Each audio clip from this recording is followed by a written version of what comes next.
Hello friend, कैसे हो आप सब लोग। स्वागत है आपका मेरे यूट्यूब चैनल पर। फ्रेंड, आज की मेरी यह वीडियो आपके लिए सबसे ज़्यादा इम्पोर्टेंट होने वाली है, क्योंकि फ्रेंड अगर आप भी एक EPS 95 पेंशनर है तो ये वीडियो आपके लिए आगे बहुत ही ज़्यादा ज़रूरी होने वाली है, क्योंकि यहाँ पर श्रम रोजगार मंत्रालय की तरफ से एक नई प्रेस रिलीज जारी कर दी गई है जो सभी EPS 95 पेंशन वालों के लिए है। तो चलिए फ्रेंड, मैं आपको प्रेस रिलीज ओपन करके दिखाता हूँ। फ्रेंड देखिए, प्रेस रिलीज हमारे सामने है।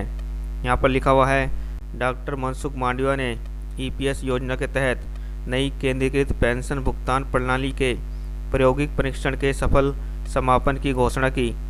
जम्मू, श्रीनगर और करनाल क्षेत्रों के 49,000 EPS पेंशन भोगियों को अक्टूबर 2024 के लिए 11 करोड़ रुपए से अधिक पेंशन वितरित की गई।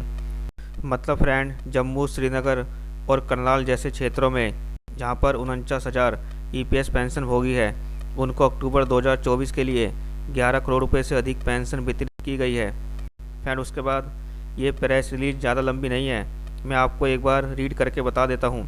यहाँ पर लिखा हुआ है, पेंशन सेवाओं को बेहतरीन करने की दिशा में ऐतिहासिक कदम उठाते हुए केंद्रीय श्रम एवं रोजगार और युवा कार्य एवं खेल मंत्री डॉक्टर मनसुख मांडविया ने कर्मचारी पेंशन योजना 1995 के अंतर्गत नई केंद्रीकृत पेंशन भुगतान प्रणाली CPPS के प्रायोगिक परीक्षण के सफलतापूर्वक संपन्न होने की घोषणा की। उन्होंने बताया कि जम्मू, श्रीनगर और करनाल क्षेत्रों के 49,000 से अधिक EPS पेंशन भोगियों को अक्टूबर 2024 के लिए लगभग 11 करोड़ रुपए की पेंशन वितरित करने के साथ 29 और 30 अक्टूबर 2024 को यह प्रायोगिक परीक्षण संपन्न हो गई। इससे पहले नई CPPS प्रणाली की घोषणा के दौरान केंद्रीय मंत्री डॉक्टर मनसुख मांडविया ने कहा था, केंद्रीकृत पेंशन भुगतान प्रणाली CPPS की स्वीकृति EPFO के आधुनिकीकरण में एक महत्वपूर्ण उपलब्धि है। पेंशन भोगियों को देश में कहीं भी किसी बैंक, किसी भी शाखा से अपनी पेंशन प्राप्त करने की सुविधा के साथ इस पहल से पेंशन भोगियों के सामने लंबे समय से चली आ रही चुनौतियां अब खत्म हो गई है और एक निर्बाध तथा कुशल संवितरण तंत्र सुनिश्चित हो गया है। यह EPFO को एक अधिक मजबूत, उत्तरदायी और तकनीक स्तर पर सक्षम संगठन बनाने में जारी प्रयासों में एक महत्वपूर्ण कदम है, जो अपने सदस्यों और पेंशन भोगियों की ज़रूरतों को बेहतर ढंग से पूरा करने के लिए प्रतिबद्ध है। मौजूदा पेंशन वितरण प्रणाली विकेंद्रीकृत है, जिसमें EPFO का प्रत्येक क्षेत्रीय कार्यालय केवल 3-4 बैंकों के साथ अलग अलग समझौते करता है। इस मायने में CPPS एक आदर्श बदलाव है। इसमें पेंशन भोगियों को पेंशन शुरू होने के समय किसी भी सत्यापन के लिए बैंक जाने की आवश्यकता नहीं होगी और पेंशन जारी होने के साथ ही पेंशन भोगियों के खाते में जमा हो जाएगी। मतलब जितने भी पेंशन भोगी है, जैसे ही उनकी पेंशन शुरू हो जाती है तो उस समय आपको बैंक जाने की कोई भी ज़रूरत नहीं होगी।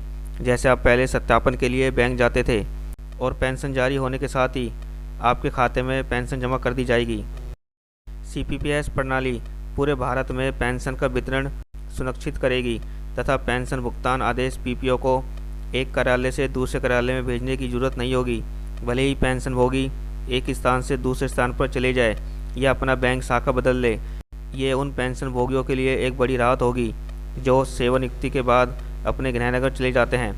मतलब पहले बहुत से मेंबर ऐसे होते थे जो नौकरी करने के बाद अपने घर या गांव चले जाते थे, तो उनको वहां पर जो भी उनके आसपास बैंक अकाउंट होता था वहां पर उनको PPO नंबर दिखाना पड़ता था या फिर उनको अपना बैंक अकाउंट ट्रांसफ़र करना पड़ता था, जिससे वो वहाँ पर अपनी पेंशन ले सके।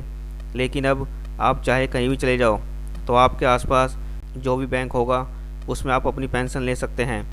उसके बाद यहाँ लिखा हुआ है, नई CPPS प्रणाली को EPFO की चल रही ITI आधुनिकीकरण परियोजना केंद्रीकृत IT सक्षम प्रणाली CITS 2.01 के हिस्से के रूप में जनवरी 2025 तक पूरी तरह से लागू कर दिया जाएगा।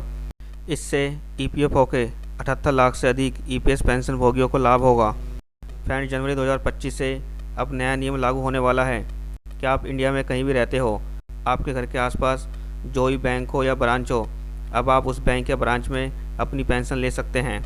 ये नियम जनवरी 2025 से लागू कर दिया जाएगा। EPFO EPS पेंशन भोगियों के लिए सेवाओं में सुधार की दिशा में लगातार काम कर रहा है और नई CPPS प्रणाली इस दिशा में एक बड़ा सुधार है। तो फ्रेंड, आई होप कि आप सारी जानकारी अच्छे से समझ गए होंगे। तो ये गुड न्यूज़ आप सभी EPS 95 पेंशन वालों के लिए थी।